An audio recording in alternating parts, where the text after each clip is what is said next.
Hello. Hi, everyone. Welcome to lecture 14 of Machine Learning for Visual Understanding.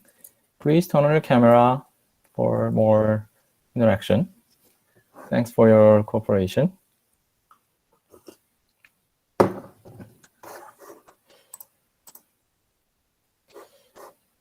All right, so today we will talk about RNN-based video models.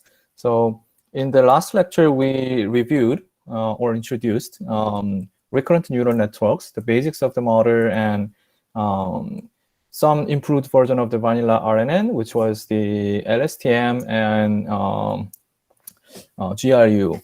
So let's start with a quick review of that. So in the recurrent neural networks, we are given a sequence of inputs. So we basically deal with a sequence of input tokens or embeddings or images or whatever. They are basically the sequence. And we would like to encode the entire sequence in a hidden state and optionally outputting something every step or in the end. Or in some rare cases, we don't output anything, just want to embed the entire sequence into some embedding. So in this structure, we are given a sequence of inputs like this, and the hidden state is starting with some initialized values. And then after we take input token one by one, we update the hidden state and optionally output something, and take another input and update the state and output something, and we just continue that. And we compare the label, which is the output, to the ground truth, and we propagate the loss back to all the way to the beginning. So that was the main idea of the recurrent neural networks, which probably many of you are already familiar with. But if you haven't, you please review the previous lecture for more details. And this will be the key thing in today's lecture. So after that, we talked about the drawbacks of the RNN, the vanilla RNNs, which is it's vulnerable to memorizing or remembering the long sequences, especially the input is really long. Then because we are trying to represent the entire sequence in a compact embedding, it's actually really hard to keep all the information intact. So RNN especially suffers from understanding the long sequence, and it tends to actually lose a lot of information at the beginning. So LSTM was designed to make it overcome that problem a little bit. So actually, let me ask someone to explain this figure and this formula as basically the LSTM. So let's try. Let's see. 준영, 박준영.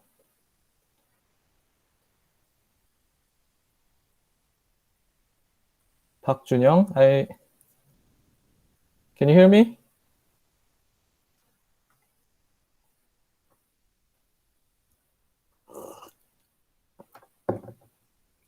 준영, can you hear me? He seems to have some technical problem. Okay, let me ask someone else. 이인회? Yes, Professor. Yeah, can you just briefly explain how LSTM works using this figure?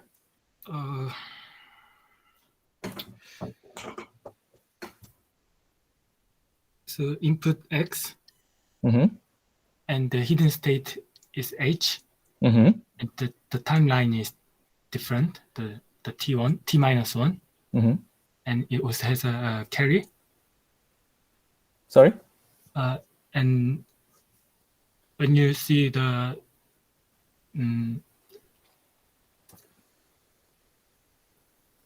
rectangle, in rectangle there are a fully connected layer, Mm-hmm. and one is like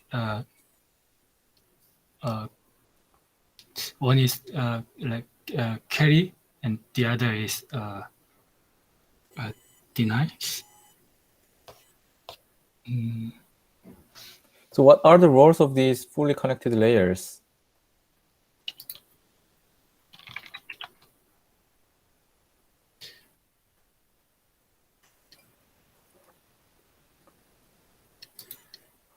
The first one. Okay.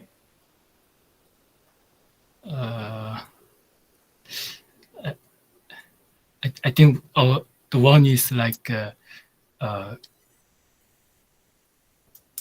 carry, and the other is like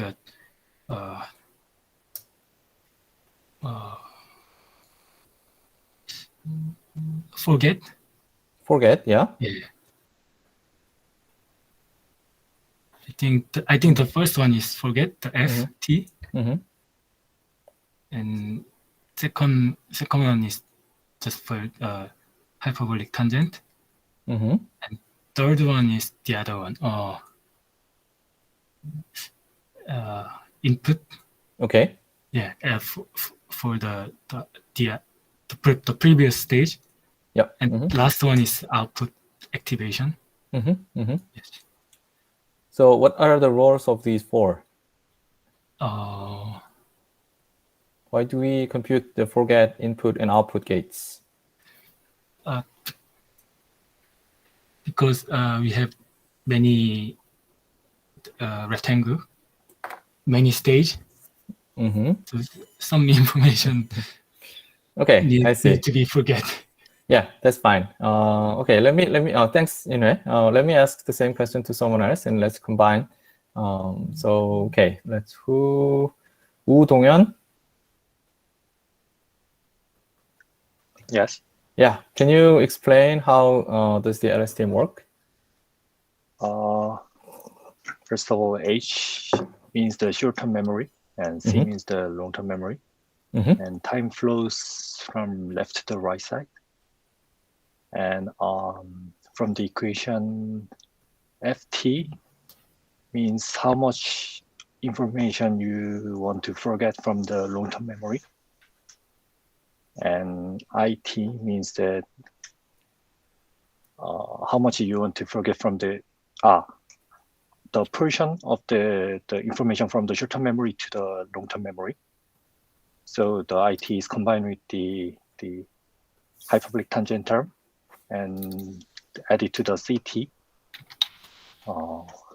And OT is multiplied with the information from the long-term memory CT, so that after all, we get the HT and the output from the HT. Yeah, perfect. Thanks for your answer, Donghyun. So let me quickly summarize. What he said is actually complete and perfect.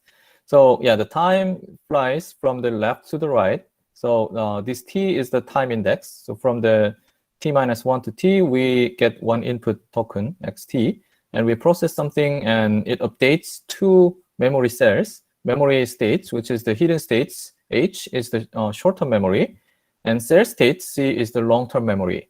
So without these three gates, actually, this is just stored in the HT, but we introduced the CT because we would like to have the information highway without any fully connected layers when we backpropagate.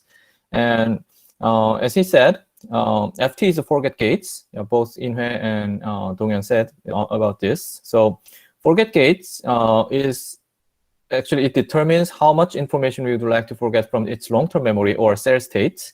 And IT is the input gate, which we decide how much this new information is updated to the long-term memory or cell state. And output, as Donghyun said, this is just determining how much information we would like to update it to the hidden states, and eventually we would like to get the output from that. So LSTM has two memory states, hidden states and the cell states for long-term and short-term memory. That's why it calls long short-term memory, or LSTM. So using LSTM is kind of the default choice when we would like to train some RNN-based model. So this is really important. How does it work? And please keep in mind that this is kind of basic building block for video models, which especially we are going to discuss today. Okay, great. Thanks for your explanations. So today we are going to talk about RNN-based video modeling, which is video is a sequence of frames, as I introduced at the beginning.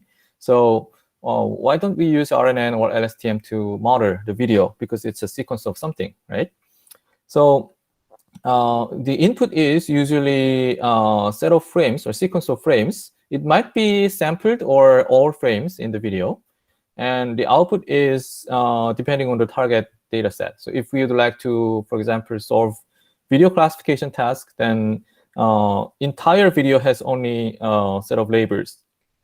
So for example, this is video about elephant, or this is a video about, I don't know, some music video of some singer like BTS.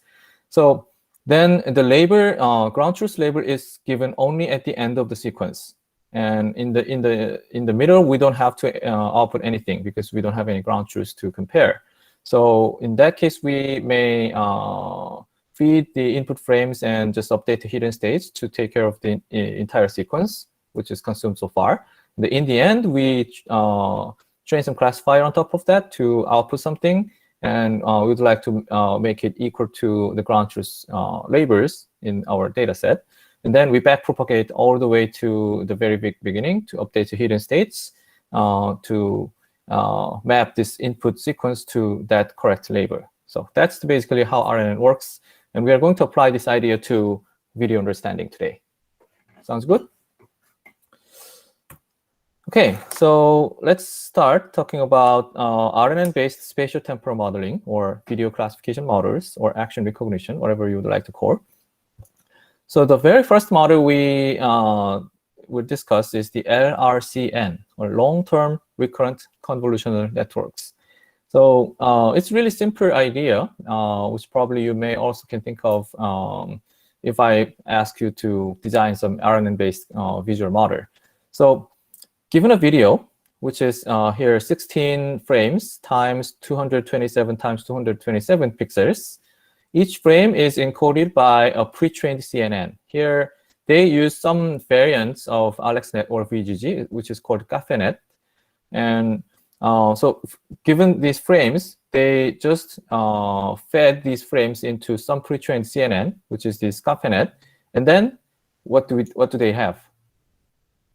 They will have some embedding vector, some vector representing the contents of the scene here.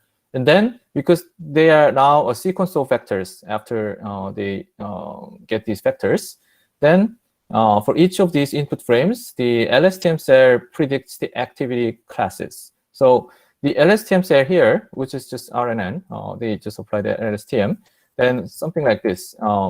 They get the one frame embedding here, and then they update the hidden states, and then they output something. So that something output is the prediction of the video which was consumed so far. So for example, in this part, they have consumed these two image frames, and then they are somehow compactly represented in this LSTM cell at this point. Here, I mean the hidden states and the cell states. And based on that, they try to classify what is this video about. For example, this one is high jump. So it outputs some label scores, distribution of label scores. And whenever they consume each frame, they do repeat that.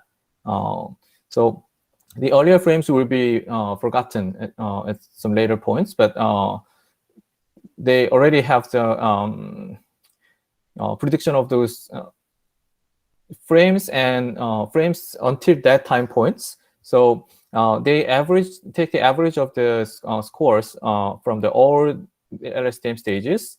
Then they will get the final video level distribution of the scores over the classes. And then they take some max to get this high jump or applying some threshold. So really basic idea, just applying the images to some pre-trained CNN model to extract the vectors and feed them to some vanilla LSTM models.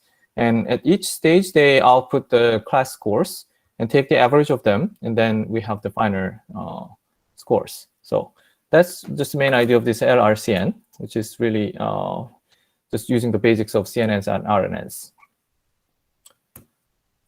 And then another guys published this paper. So the first author of this paper is actually one of my friends who worked together in the same team at Google.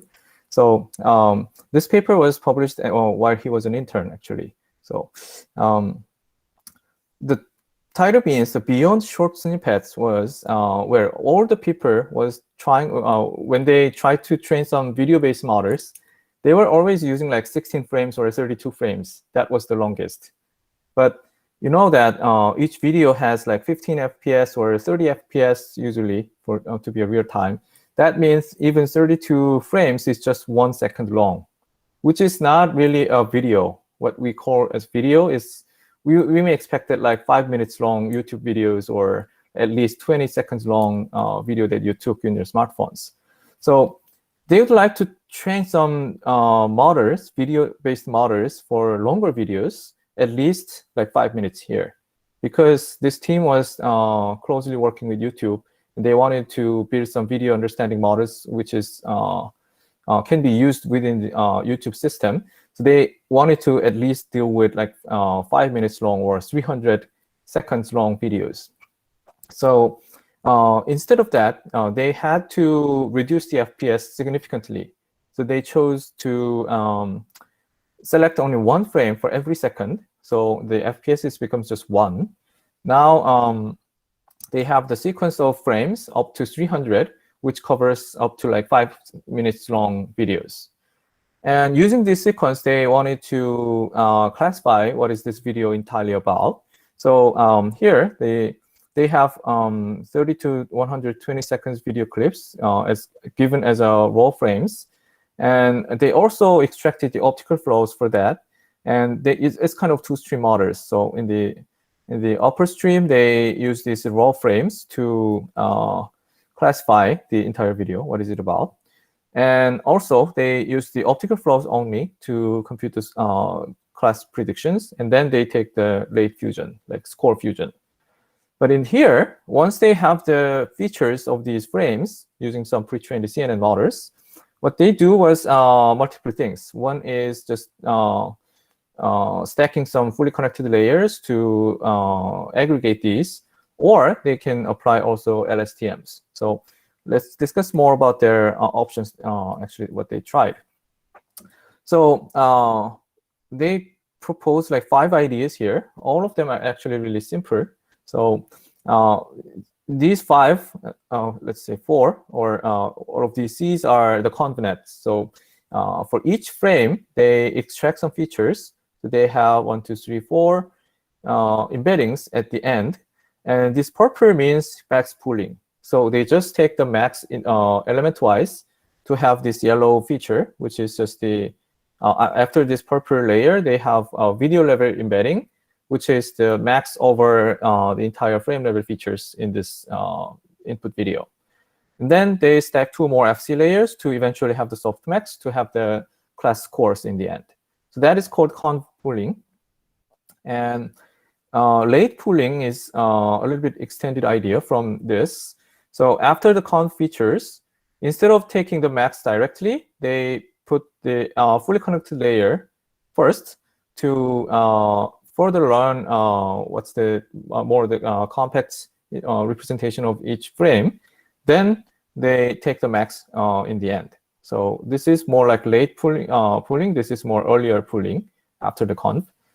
Or slow pooling is in the middle. So they first pool not entire frames, but first few frames and the next few frames, something like that.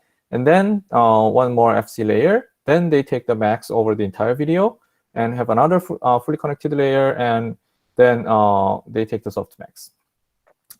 And local pooling, it's similar. They have just only 1 max pooling. And then each of those short segments, like a few second long segments, are represented as a fully connected layers with some embeddings in the end. Then they take the softmax from concatenation of them, not taking the max pooling over the element-wise embeddings at this point. All of these are just possible variants that you can think of, and they just tried this. And the last one is time domain convolution. So they apply the 1-by-1 convolution on the same spatial location to fuse the features from the different timestamps, and then they apply the max pooling, and then they have just fully connected layers to classify them. Well, all of these just make sense, and I think you can also think of even more variations of these, but they just tried these, and each of them has its own rationals, but it depends on the data set or the particular video, which one works better. So which one do you think is better or the best among these 5? I just mistakenly clicked the button, so it was just shown briefly, but probably you haven't seen that. So what would be the working best? I would bet like some more complex models like C, D, or E, but we may not expect that A or B would be performing the better. But the opposite actually observed. Interestingly, this simple conv pooling was actually the best among all of these 5 options. So they were also kind of surprised that we don't have to do like complex modeling like the slow pooling, at least on this particular data set. I don't know which one they have used. But here, the conv pooling is actually significantly better than most others. Local pooling was kind of similar. And yeah, it's hit at 1 and hit at 5. Everything was kind of similar. So conv pooling was, this simple thing was really working, interestingly. I'm not sure if they have tried average pooling instead of max pooling. In my personal experience, I tried both average pooling and max pooling. That was the best, just having both of them and then concat them. But then the model size is twice. So if I have to use only one of them, in my experience, the average pooling was performing better than max pooling. But I don't know why they have just used the max pooling. Anyway, that's just written in the paper. So they just have tried these pooling methods, and also at the same time, they tried LSTM with multiple layers. So I talked about this in the last lecture. We can stack more than 1 layers of LSTM cells to model more complex relationships in the data set. So they applied the multi-layer LSTM like this. After the conv features, they have frame level representation of each frame image. And then it goes to this multi-layered LSTM to eventually have the some embedding at the last point, which takes into account the frames that were consumed so far. So at this point, for example, this vector has the information somehow in a compact way, all the information from these 4 for the first 4 frames. And then they apply the softmax to get the distribution of the scores for each class, and then they are kind of fused to get the eventual predictions.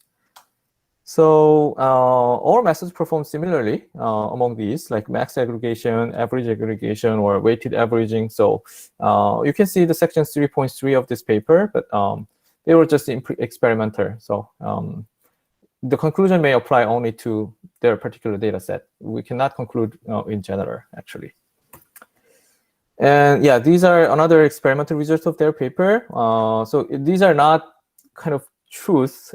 It's just the truth of the within the range of this paper or their data sets, not kind of some truths that we have to kind of memorize. So according to their experience, their modeling and their data sets, LSTM slightly outperformed conv pooling, and their best model was with LSTM. So they kind of support LSTM a lot. It was working quite nicely. But actually, LSTM is very slow compared to just conv pooling or even just taking the max pooling. So what is the rationale that we have to use LSTM just for this, like, for example, this 0.4% of the improvements? And you have to pay like much more money to train your model for longer. It's your decision or the trade-off. If you need this 0.4% of accuracy improvement is really necessary for you, then yeah, it makes sense. Otherwise, where I'm actually satisfied with this performance, then yeah, you can just do lighter model to just save your money or computation overhead. So this paper was like that, just experimental. They just give their conclusion about their experiments mostly. So far we talked about the early models that we can easily apply the LSTM models or RNN-based models for video classifications.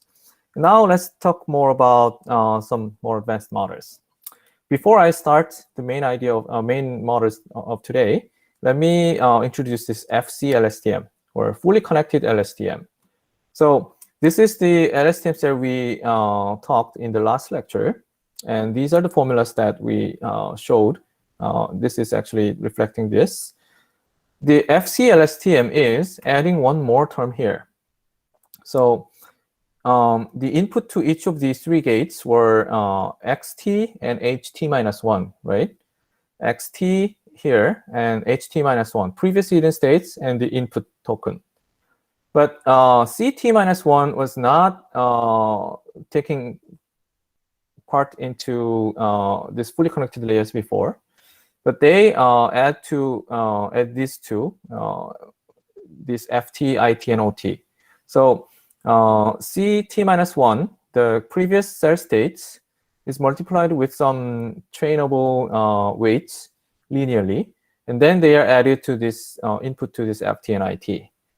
For output, actually, that's already after we compute the new cell states, they use the CT instead of CT-1. That's the only difference, but basically the idea is the same. Let's use the cell state as an input of these gates, and in that way we can better model the relationship between these inputs or the current hidden states to control the forget or input or output. Idea is good, but and then we may worry about this. What was the main purpose of introducing C or cell state? We wanted to avoid going through these fully connected layers because that actually caused the diminishing gradients problem. And that was a serious problem when we train a RNN model with long inputs. But now they are actually taking part into these models, and then CT is used to compute the FT, all of these three gates. Then what's the purpose of C? So let me read the question. Doesn't this change adding previous and current cell state as an input to a fully connected layer prevent long-term memory on the highway? What do you think? Will it cause a significant problem?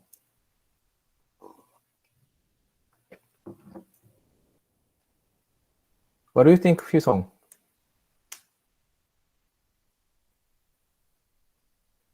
You're muted. Yeah. I think it will not affect it. Why? Because they just the output of fully connected doesn't immediate directory go to HT. To HT. Not directory. Okay. Well, what does that mean? Sorry, can you say that again?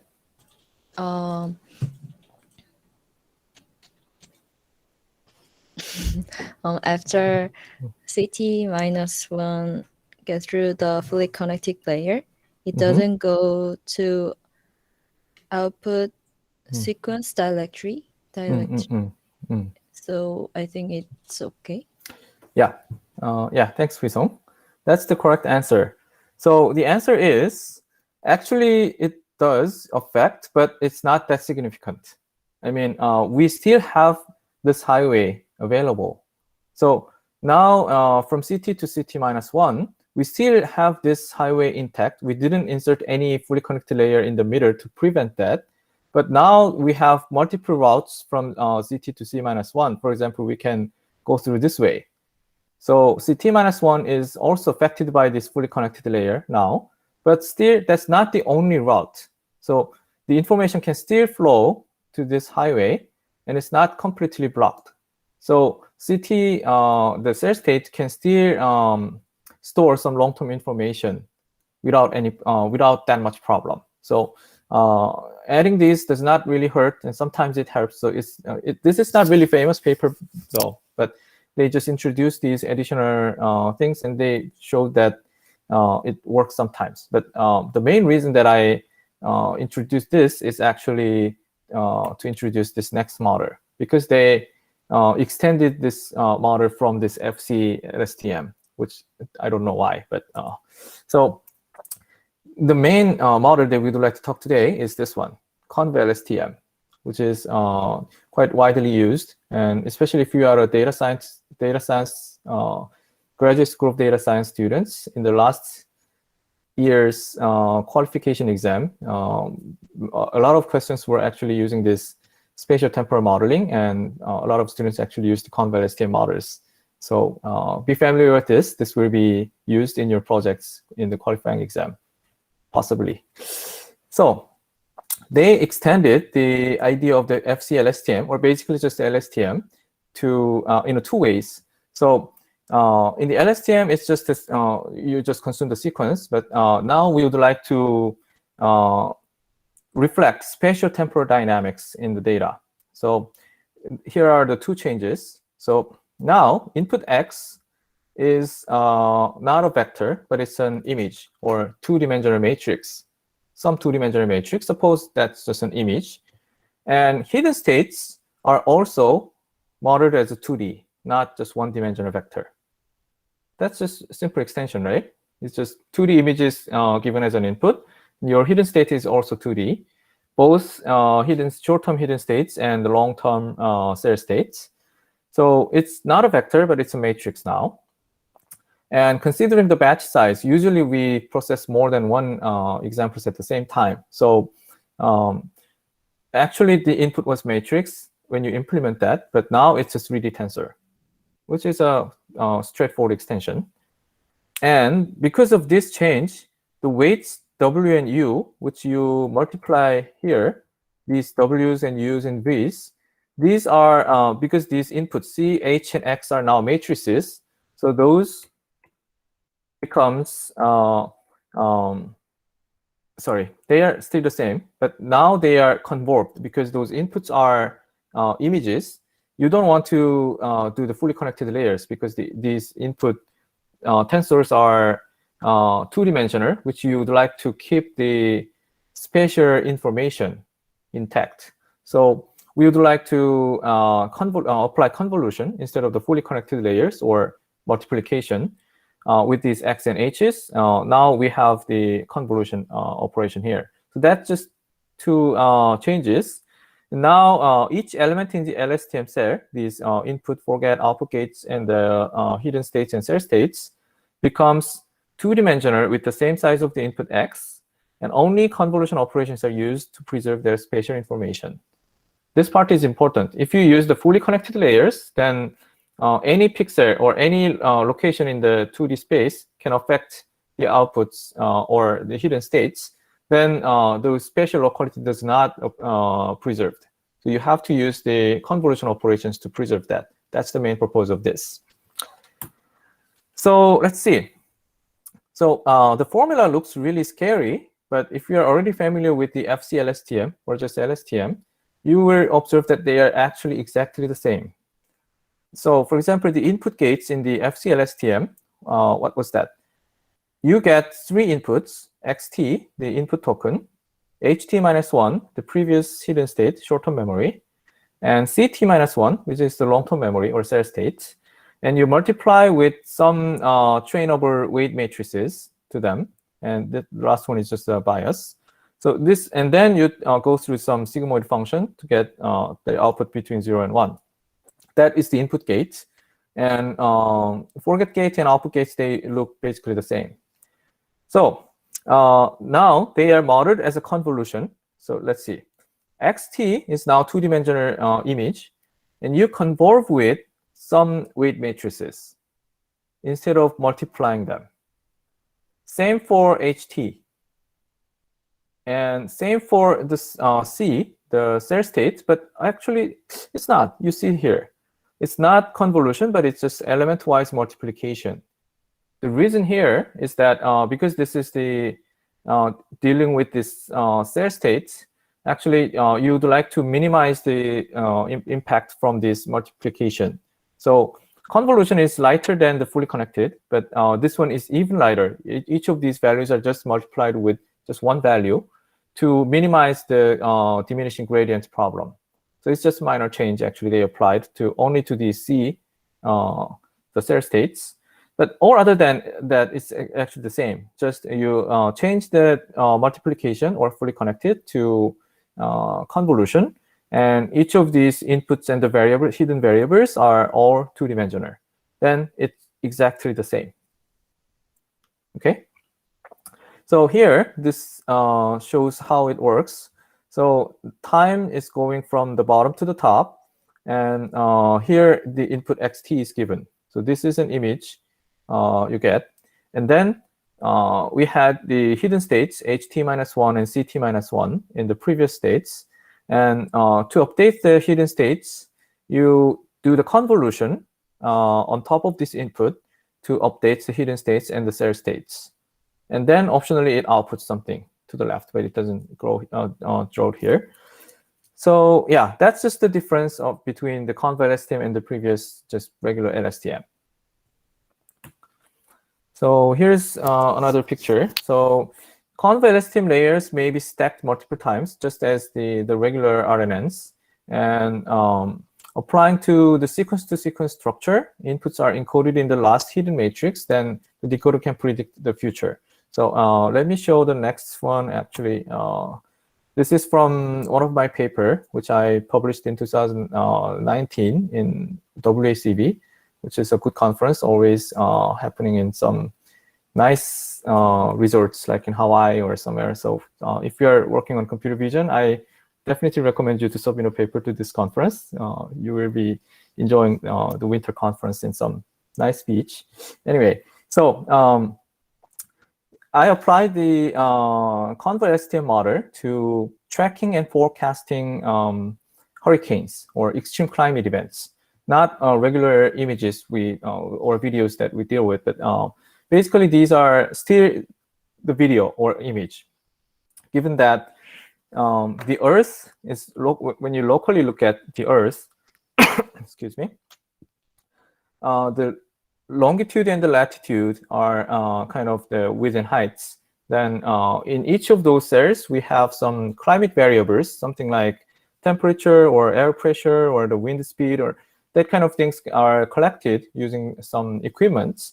So those values are the channel values instead of the RGB intensity values in regular images. So they use so they can be treated as an image, which sometimes have more than 3 channels, but still it's the same. It's just a sequence of images, something like this. And then using some multi-layered Convoy STMs, we represent what's happening in this figure to map it to some heat map where the hurricane is. So this task is detecting the hurricane in the given image and locate it in the output heat map and using some Gaussian distributions. And this is done for every input frames, which is like 3 hours interval. And then the output is given as the heat map where we actually detected those hurricanes. And we have the ground truth of the actual coordinate of those hurricanes actually happening in this time. So this model is trained to draw these output in frames exactly correctly to reflect the actual location of the hurricanes. And in that way, actually, this Convoy STM models the spatial temporal dynamics, which is happening in this climate video. And once this is ready, then we just use this as an input to model the dynamics of these, the movements of these climate events or hurricanes. And then using that, we can actually forecast what's happening in the next. So this part is more like a sequence-to-sequence models. So consuming these input heat maps where the hurricanes are actually happening in each frame, and then it can learn how it actually moves across the time. And at this point, it has some compact embedding, which is two-dimensional, compactly representing the movements of each of these climate events. And then we feed the last frame as an input. then we train to output the next frame using this model, and we keep going, and then we can auto-regressively output the next location of the hurricane, expected location of the hurricane in the next frame, or in the next 3 hours. So in that way, we were using this Convoy STM model for tracking and forecasting the climate events. But this is just an example. You can actually use this model for any kind of tracking or forecasting problem using some regular videos or whatever other videos you are interested in. And in the last lecture, we learned about LSTM, but at the same time, we also talked about GRU. And we discussed that they are basically trying to achieve the same thing in a slightly different way and slightly lighter way. So ConvGlu is an extension from GRU, very similar to LSTM to Convoy STM. So again, this is the formula for the GRU, just regular GRU. So input xt and the hidden states ht-1. Recall that we didn't have any additional hidden states for GRU. So they multiply with some linear weights, and they take the sigmoid to have these two gates. And using the convex combination of zt, so 1 minus zt is applied to the previous hidden states, and the rest, which is zt, is applied to the new states. So this is actually controlling which one is more important in the next states. So if this one, 1 minus zt, works like a forget gates, and zt is working like an input gates in LSTM. But now they are combined as just one variable. So they extended this idea exactly in the same way as we've done in the previous slides, Convoy STM. So all of these multiplication became the convolutions, and they just skip this bias term, but they are actually the same. And all others are still exactly the same, like only the convolution and these xt, ht-1, everything is two-dimensional. So it's the same extension. But here, I will talk more about the details of this paper. Actually, there is a little bit more difference. So this is not actually the only possible change, but you can, this is just showing some example that you can also apply some new ideas like this to slightly change or modify some existing models. So usually in the GRU, we take two inputs, xt and ht-1, and updates it to ht and output yt. That's what we usually do with RNNs. But here, they have 3 inputs.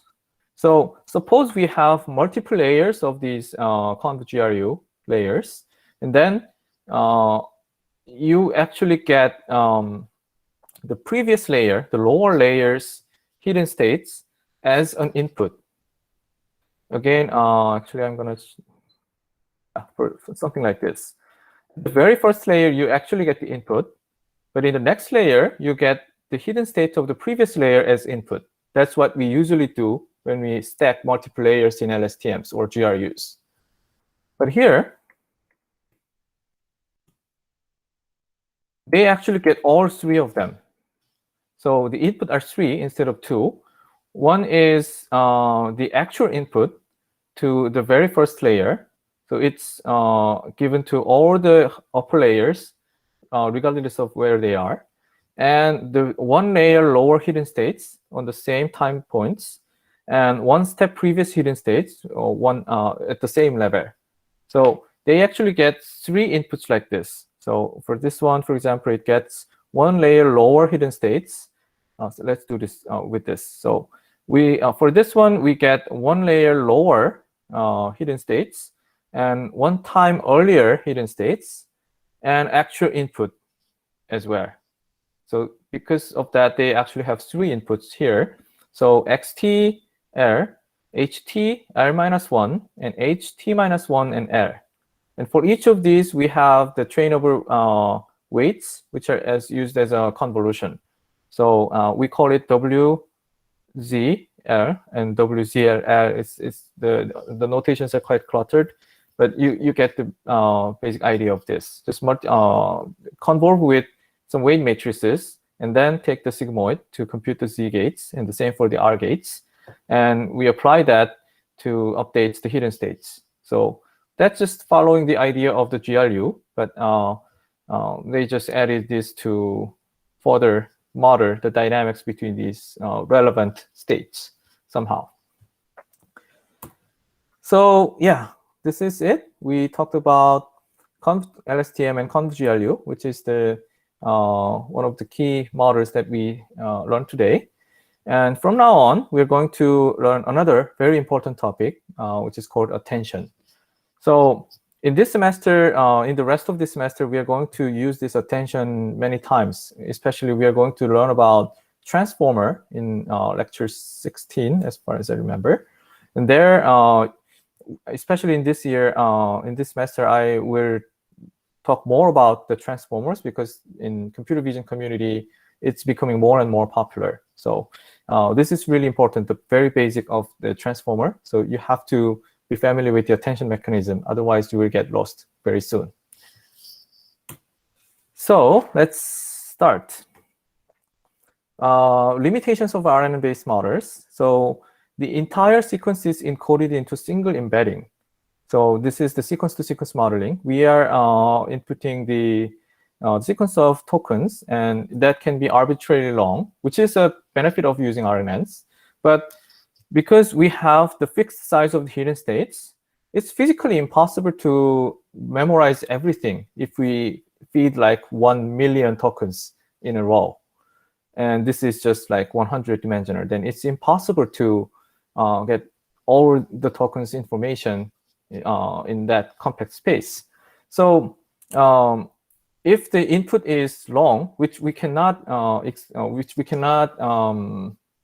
limit when we design the model, in the later actually the input can be always arbitrarily long.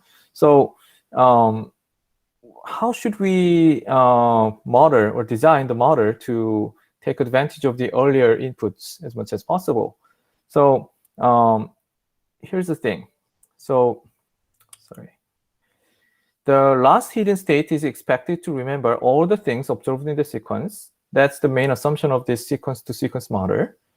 And then we're starting from there, just from this compact representation, we would like to output something that we would like to have, something like description of this video or the next frame or whatever. So the input is very long. It has a lot of information, but we lose many of them when we compactly represent the entire video. And now, when we would like to generate something out of that vector, which already lost a lot of information, but we would like to do something complicated jobs, like describe the video or like predicting the forecasting. So how can we deal with that kind of problem? So now the decoder, instead of taking only the very last hidden states, we would like to use the intermediate hidden states because we can always store these. It's kind of trade-off. We can just store these hidden states. Then when we decode, actually, we can take advantage of the intermediate states, not just the very last one, because the earlier ones are expected to contain more information about the previous inputs, right? So the term attention came from this idea. So when we output or when we process some input here, then from the hidden states, they would like to attend some of these previous hidden states and would like to learn which part is more important or where actually we have to attend more or take more attention. So that's how they name this as an attention model. So let's see. So this is really important. So the attention function is defined like this. They have three very important concepts, which is called query, key, and value. And using these, when we compute the attention values, then the output is called attention value. So let's see. For query and reference key value pairs, the output attention value is the weighted average of values. Here, the value, the green one means this value, where each weight is proportional to the similarity between the query and the corresponding key. What does this mean? It's too complex, right? You guys are lost. So here, suppose you are here. We have some previous hidden states, which is called S0. And we know that that's actually same as H3. But anyway, you have the current state. And you are at this state. And what you'd like to do is getting some right output, which is called Y1 here. So the question is, you are given access to all the hidden states in the encoder, which is H1, H2, and H3. And we would like to determine which hidden states is most important for you to actually attend at this point. That is the main idea of attention. So in that sense, what is the query? Query is your current state. You're giving a query that I'm in this state, which means I have to output something. And that is called query. And key and value. So here I said that the weight is proportional to the similarity between the query and the key. So here's a good example of NLP application. Actually, this was developed in natural languages. Translating English to Korean, for example. I am a student. So these are each token. I am a student, which has the 4 tokens. But anyway, I am student. And then this is the special token for meaning the start of the sentence. So the first output should be some word token in Korean, which correctly translate this sentence to Korean, which probably 나는, which means I am in Korean. So then which word you have to look into more? 나는 means I or I am. So you may want to attend more on this hidden state 1 and 2 rather than 3, which has the information more about the student. Something like that. So here the key is the vector that represents each of these hidden states. And you compute the similarity between your current state, which is the query, S0, to all of these hidden states to compute the similarity. And then you take the weighted average of the values. And now the values are also these hidden states because you are attending to these vectors directly. So you take the weighted average over all of these H1 to 3 with the weights proportional to the similarity between this S0 and all of these 3. So I know that many of you are not following. So let me give you some example. So X1 to 3, this is the encoder part. So we fed this into the hidden states and updated H1, H2, and H3. So they are encoded and they are given in the decoding state. So let's start. We start with some decoder hidden state, the very first decoder hidden states, same as the last encoder hidden state, which is H3. So we just start from there. And I said that this is the query. We are in this state now, and this is used as a query. And where do we attend? Which hidden states we would like to refer more? So these hidden states are keys. This is query, and these are the keys, or the target to be referred.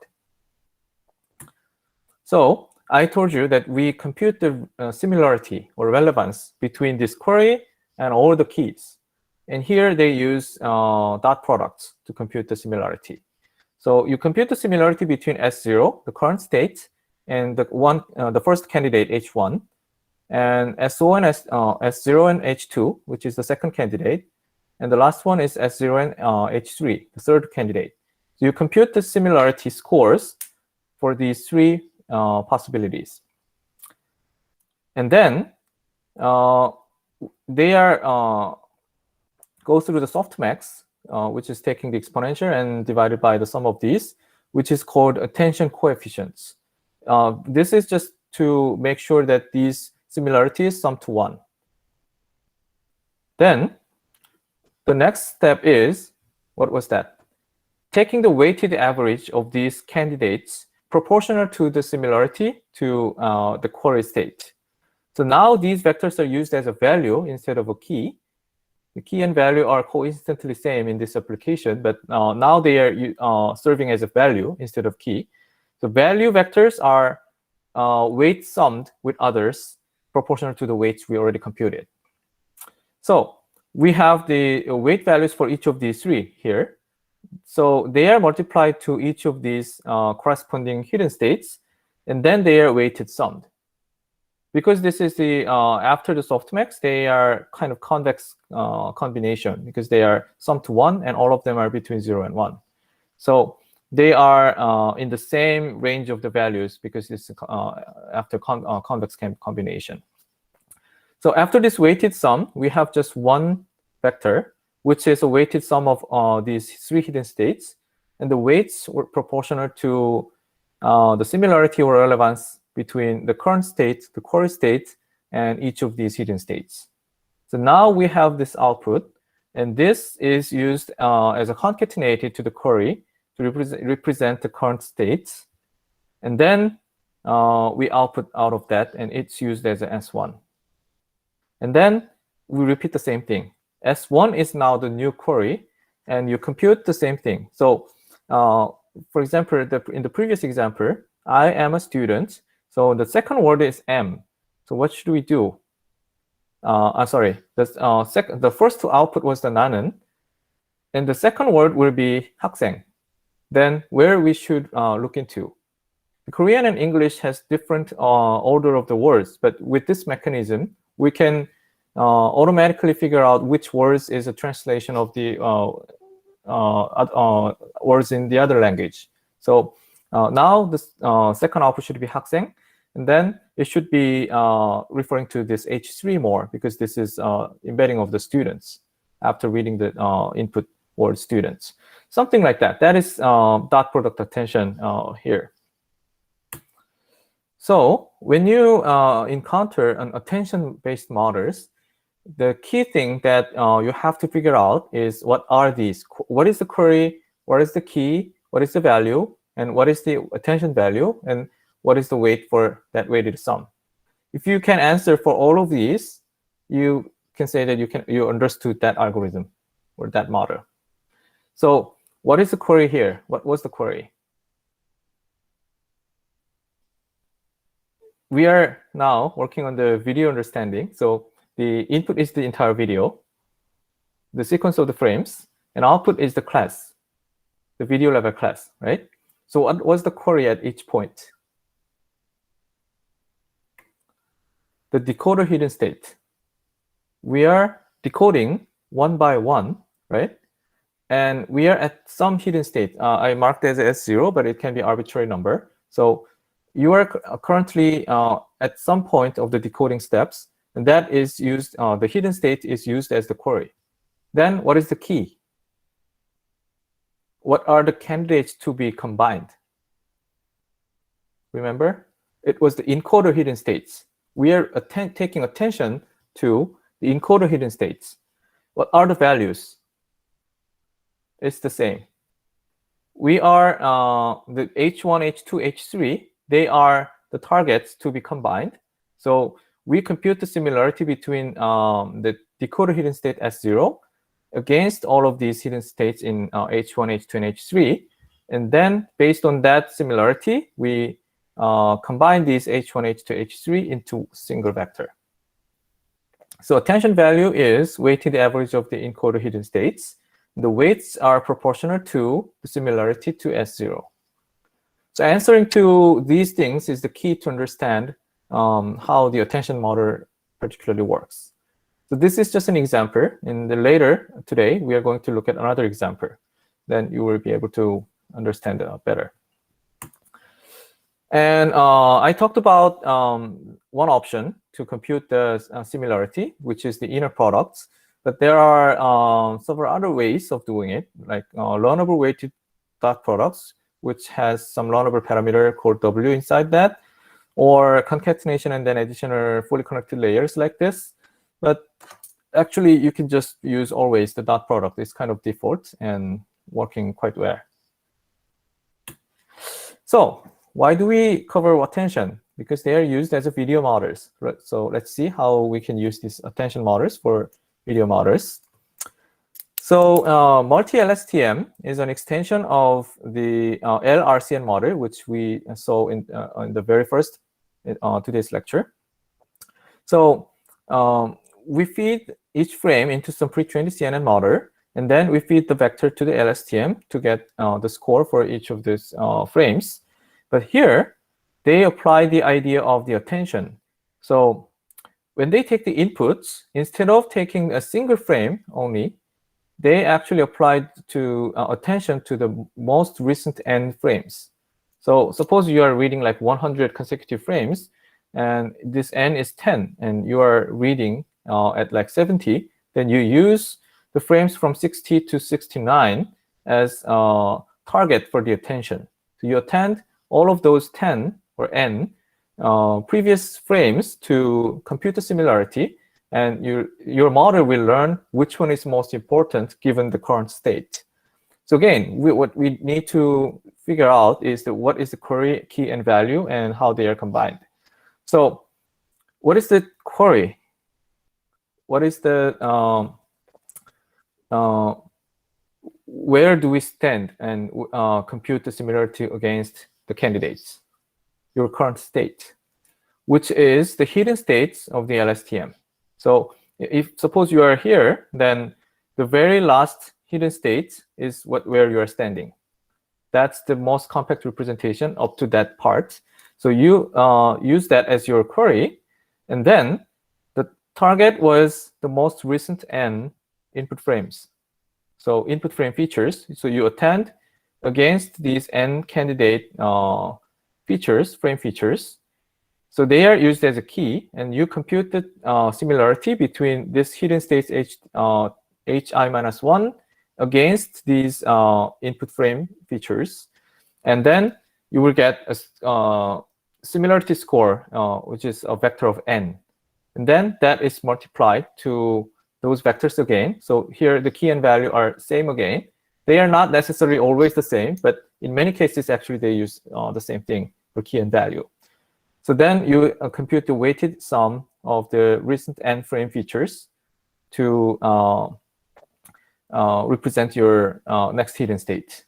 So that's how they apply the idea of the attention to this video model in the input side. And they actually do the same thing for the output side. So when you output, they attend.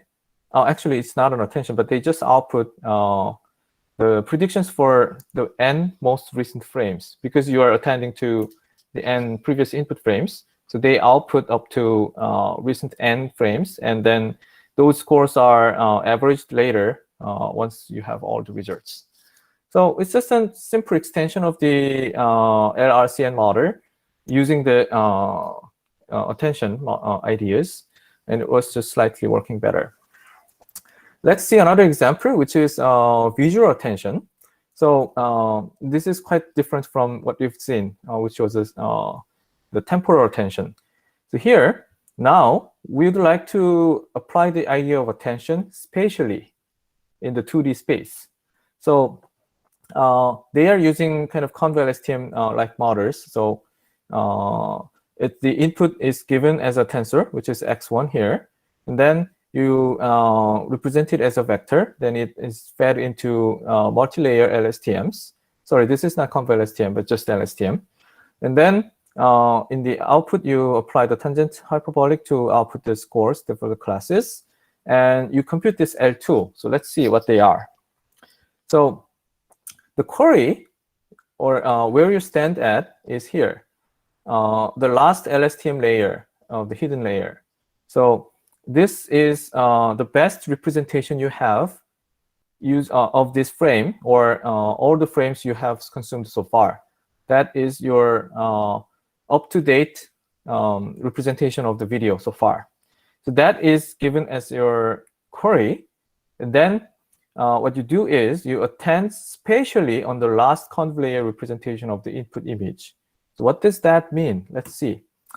Here, the input image is embedded as conv feature. So you just apply to feed it to some CNN models like VGG or ResNet. You will have some output like 7 by 7 by 1024. That's usually what we have as an output from some pre-trained conv model, right? And there, each of those pillar which is 1 by 1 by D, is the candidate vector, because that represents some region, some corresponding region, right?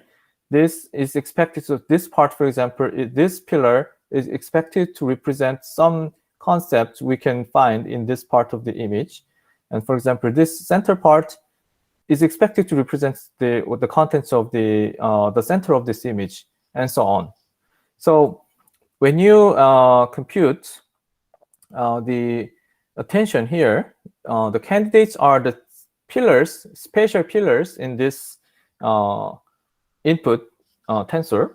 And then what's the query was this your last LSTM cell, which is your current representation of the video so far. So given the current representation of the video, which up to time step t, you would like to model consume the next input image, which is t+1, and you'd like to compute the similarity between the current state and all the candidate pillars here to decide where within the image to attend more.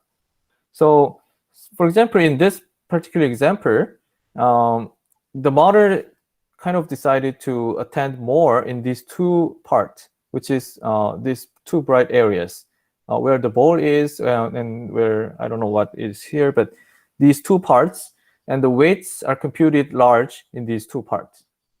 And now these are used as a weights, which is the weights computed as a result of the attention. So this small number is multiplied to this part, this pillar, and this large number is multiplied with this second pillar here, and this small number is to the third pillar here, and so on. In that way, somehow we actually use the second one at the bottom and the first one at the top are affects largely to the output because they have the largest weights, and all others will be kind of ignored. So the output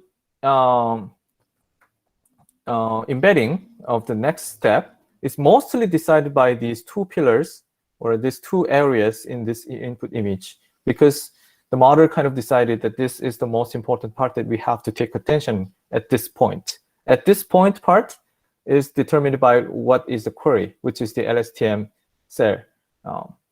So we can also summarize here what is the attention. Query key value and attention values are here. So query is the previous hidden state of the last LSTM, which is the HT-1 from the very last layer. And the key and value, which is the candidate to be combined. So they are the k by k regional features from the input xt. So the next input image, we have the representation of the from the CNN. So we use each of those pillars as a candidate to compute the similarity against this the current state of the video. And then the values are the same vectors. So they are themselves are combined to have this small xt. And then this is the attention value, actually weighted sum of region features, and they are proportional to the relevance to the current state of the video. So here's the meaning. Given the current time step, t-1, based on the semantics of the frames consumed so far, where should we put more attention to classify the video clip consumed so far? And that determines the next hidden states as a weighted sum or average of input region features here. So now the difference between this one and the previous model is in the previous model, the candidates or the keys were temporally distributed from the previous n frames. But now it's kind of spatially distributed. We are combining the features from different regions depending on the relevance between the current state and each of those region features. Okay, so here are some examples. So the good thing with the visual attention is they actually provide some interpretability. So this model classified this image as cycling, which is correct. And we asked the model, we actually apply this attention idea, then it will give the attention weights map. So how they actually decided whether this is in cycling. So it attends on these bikes, the wheels, which is quite make sense. It actually looked at the wheels and, okay, this is a bike. Or this is walking with a dog, and actually it attends with this girl and the dogs, which is correct.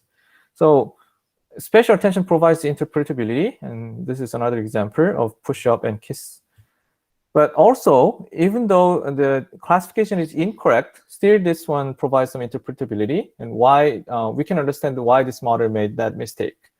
For example, this one is a basketball, but the model predicted this as a diving, and it's weird. But after we actually see that the attention weights, this model actually attended the basketball court, which looks like bluish in this particular image. So it thought that this is kind of swimming pool. So now we can understand that how come did model make this incorrect answer somehow. And this one is this image is classified as a volleyball, which is incorrect. But now we see that this one attends actually this particular parts, and it might look like some volleyball court somehow. So we can understand how it actually made a mistake. Okay, so far is the main contents of today's lecture. And the very last part is some introduction of the YouTube 8 million large scale video classification. So I'll just quickly finish this part because this is just an introduction. So YouTube 8 million is the largest video data set, which is publicly available so far. And I was actually one of the participants to make this data set and hosted a ConvGlu competition in 2017 to 19 for 3 years in a row. The prize was really high, like $100,000 of dollars for the top 5 teams. So which was really popular, and more than thousands of people actually participated in this competition. So the dataset provides only the extracted features, not the raw videos for the copyright issues and so on. But also at the same time, storing the raw videos of 8 million videos is not possible for most of the people because it's too huge. So we extracted the audio-visual features, and for every frame, every second, we just sampled 1 frame at 1 FPS rate. We extracted the audio-visual features, and it is provided as the data set. So people can actually, more people, even in individuals, can use these pre-computed features to model very large video understanding or video classification models, and were able to participate in this competition.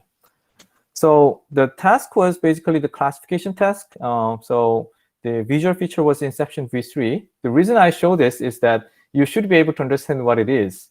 Before you take this course, you have no idea what Inception V3, but now you should be able to understand what it is because we have covered that model. So visual feature was extracted from Inception V3. If you don't remember, please see the lecture 8 again.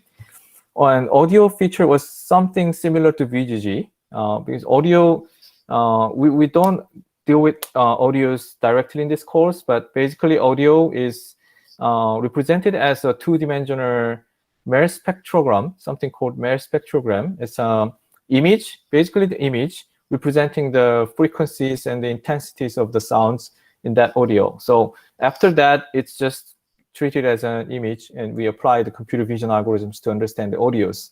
That's kind of the state of the art these days. So audio is also extracted in that way using the VGG-like model, and that is available for each frame. And the task is multi-class, multi-labeled classification problem. So the goal is to predict target video topics from the sequence of frame level features provided. Something like this. Suppose the input video is like that, and for each frame, for every second, we provide the feature, audio-visual features, and you get the sequence of these features, and you build some machine learning model to output some correct labels for this video. So that's the main task of this data set.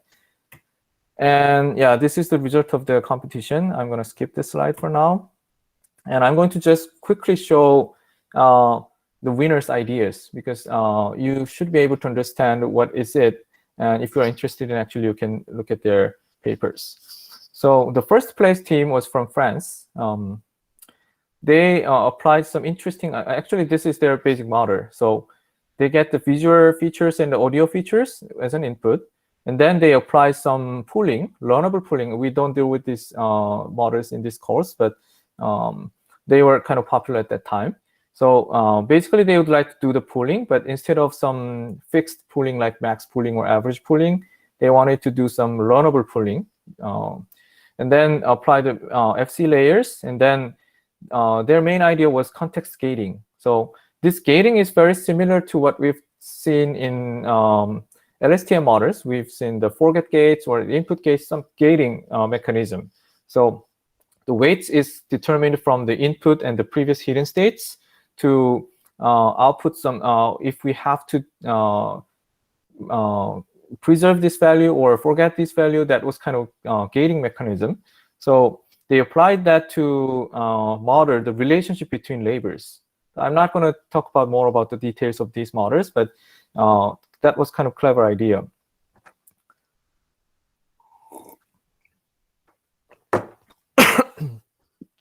And this is the model from the third place team. They used the bidirectional LSTM. So today we dealt with LSTM-based video models, so that's why I'm showing this. So they applied bidirectional LSTMs. So once to from the beginning to end, and in the second layer is from the end to the beginning in the reverse way, and it was repeated like that.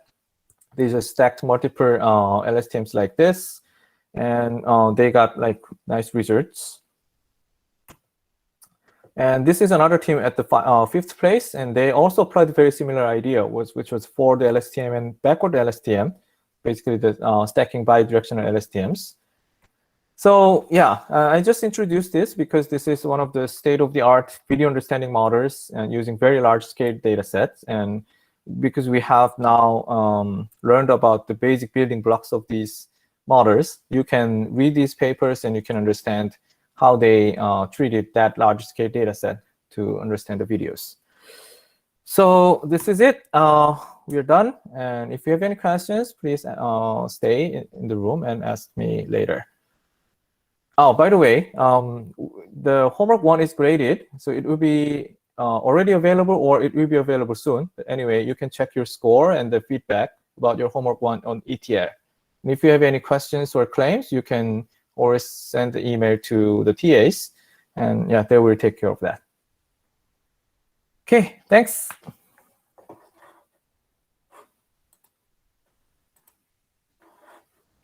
Thanks, June.